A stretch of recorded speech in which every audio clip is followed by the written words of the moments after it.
দর্শক, এই মুহূর্তে আমি আছি নাটোর সরকারি বালিকা উচ্চ বিদ্যালয়ে। এটি কিন্তু শহরের অর্থাৎ নাটোর সদরের যে প্রাণকেন্দ্র, সেইখানকার কেন্দ্র, সব থেকে বড় কেন্দ্র। এখানে কিন্তু আহ, যে ভোট গ্রহণ সেটা কিন্তু সকাল 7:30 থেকেই শুরু হয়ে গেছে। সাধারণ মানুষ কিন্তু ভোট দিচ্ছে ইতিমধ্যে।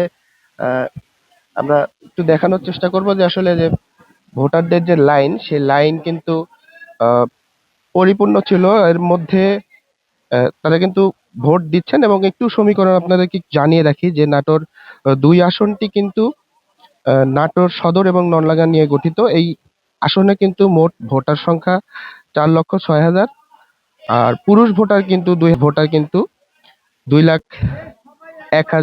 এবং নারী ভোটার কিন্তু 2,05,000।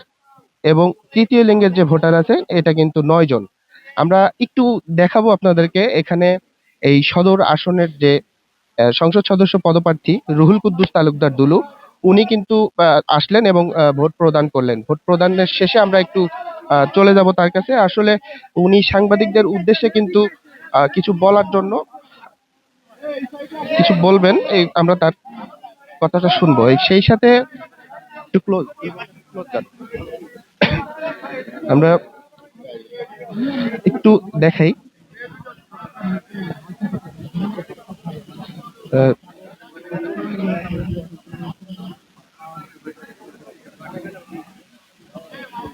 উনি কিন্তু আসছেন এবং ভোটারদের সাথে কিন্তু সৌজন্য যে সাক্ষাৎ সেটা কিন্তু করছেন। এবং সেই সাথে ভোটের যে একটি উৎসব মুখর পরিবেশ সেটা কিন্তু আমরা এখানে পাচ্ছি। সকাল সকাল কিন্তু ভোটার উপস্থিতিও ভালো। হয়তোবা বেলা বাড়ার পরে আহ, আরো উপস্থিতি বাড়বে। এবং সেই সাথে আপনাদেরকে একটু জানিয়ে রাখি যে এই ত্রয়োদশ জাতীয় সংসদ নির্বাচনকে কেন্দ্র করে কিন্তু কোথাও অপ্রীতিকর কোনো ঘটনা এখন পর্যন্ত আমরা পাইনি। এছাড়া নাটোর 1 এবং নাটোর 3 এর স্বতন্ত্র প্রার্থী থাকার কারণে আহ, এখানে কিন্তু হাড্ডাহাড্ডি লড়াইয়ের যে একটি আহ, বিষয় সেটা কিন্তু দেখা যাচ্ছে। সেই সাথে আমরা কিন্তু এখানে একটু দেখাই যে এই নাটোর জেলায় কিন্তু পুলিশ মোতায়েন আছে 1,314 জন, র্যাব সদস্য মোতায়েন আছে 49 জন, সেনাবাহিনী 1,050 জন, বিজিবি 280 জন, আনসার বাহিনী 7,478 জন।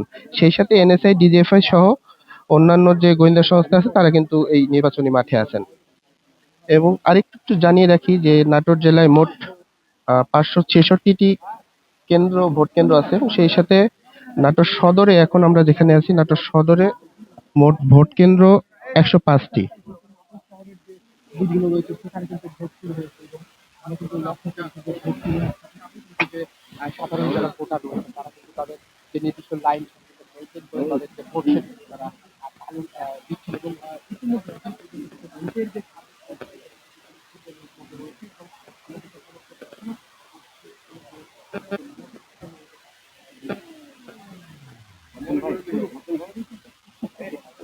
একটু বাড়তি তথ্য জানিয়ে রাখি, সেটা যে রুহুল কুদ্দুস তালুকদার দুলু বাংলাদেশ জাতীয়তাবাদী দল বিএনপি থেকে ধানের শীষ মনোনীত প্রার্থী। এবং সেই সাথে এখানে কিন্তু এই নাটোর 2 আসনে কিন্তু মোট 10 জন প্রার্থী, স্বতন্ত্র জামাত ইসলামী সহ অনেকেই আছেন।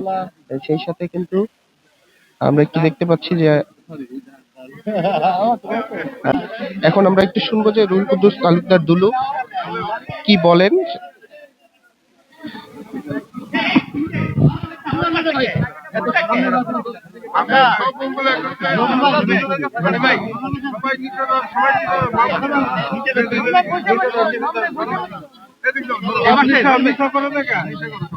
কত বছর পর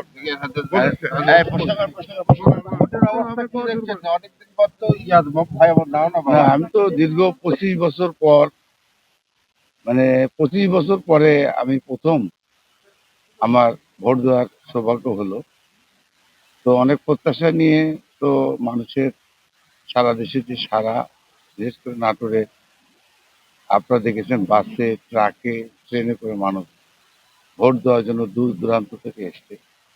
আমি আশা করি তাদের যে প্রত্যাশা, যে আকাঙ্ক্ষা, মানুষের যে পূরণ হোক, মানুষের আকাঙ্ক্ষা, এটাই আমরা আশা করি। কিন্তু গত সারা রাত ধরে যেটা দেখলাম, যারা আদর্শের কথা বলে, ইসলামের কথা বলে, সত্যের কথা বলে, ন্যায়ের কথা যারা বলে, তারা যে ধরনের ঘটনা সারা রাত ধরে বিভিন্ন চ্যানেলগুলোতে দেখলাম, আমি হতাশ হয়েছি, কারণ আমার কাছে মনে হয়েছে তারা আদর্শের কথা ঠিকই বলে, কিন্তু ক্ষমতা যাওয়ার জন্য তারা যে মরিয়া হয়ে উঠেছে, গতকাল সারা রাত ধরে টেলিভিশনগুলোতে যে প্রচারগুলো করেছে, এটা খুবই দুঃখজনক।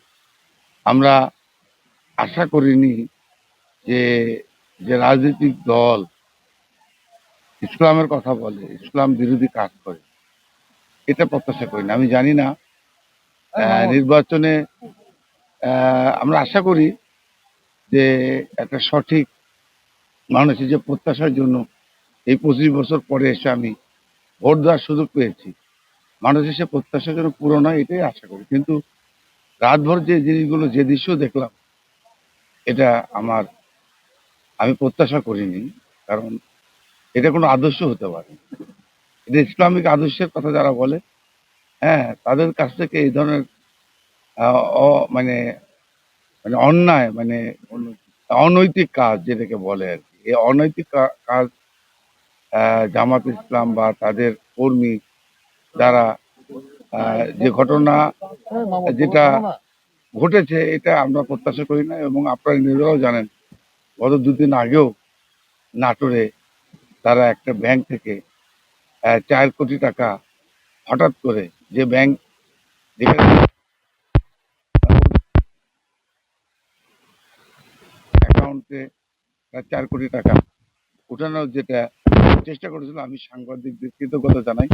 নাটোরের সাংবাদিক ভাই বন্ধুরা, ভাই ভাই বোনেরা, তারা যদি পদক্ষেপ না নিত, তাহলে এই 4 কোটি টাকা বিতরণ করা হতো ভোটারদের মধ্যে। তো যাই হোক, সারা দেশে যে পরিস্থিতি, যে পরিবেশ রাতভর দেখলাম, এটা আমরা প্রত্যাশা করিনি। তো আমি আশা করি যে মানুষের, যেটা আমার শেষ কথা, মানুষ যে প্রত্যাশা নিয়ে এই 25 বছর অপেক্ষা করেছে, আমরা চাই মানুষের সে প্রত্যাশিত আহ, আহ, সেটা যেন পূরণ হয়, এটাই আমি আশা করি। জয়ের ব্যাপারে তো আমি তো মনে করি যে এর আগেও বলেছি, 25 বছর যাবত যারা আমাকে ভোট দিতে পারেনি, স্বাভাবিক কারণে আমি আশা করি যে মানুষ দীর্ঘদিন পর আমাকে ধানের শীষের প্রতীককে বিপুল ভোটে জয়লাভ করে। ইনশাআল্লাহ।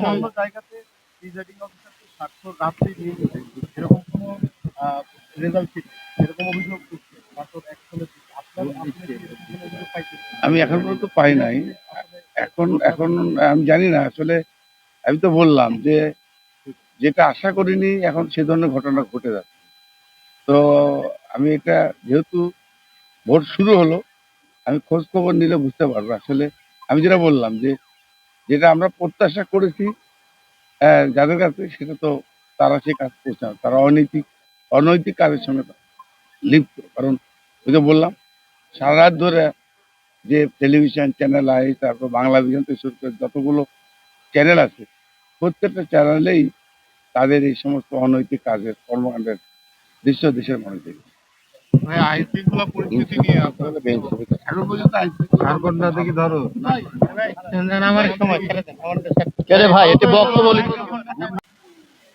আমরা এই মুহূর্তে শুনলাম রুহুল কুদ্দুস তালুকদার দুলুর বক্তব্য। যিনি নাটোর 2 আসনের ধানের শীষে মনোনীত প্রার্থী এবং প্রতিদ্বন্দ্বিতা করছেন আরো 9 জন প্রার্থীর সাথে। এই ছিল নাটোর শহর থেকে সকালের শেষ খবর।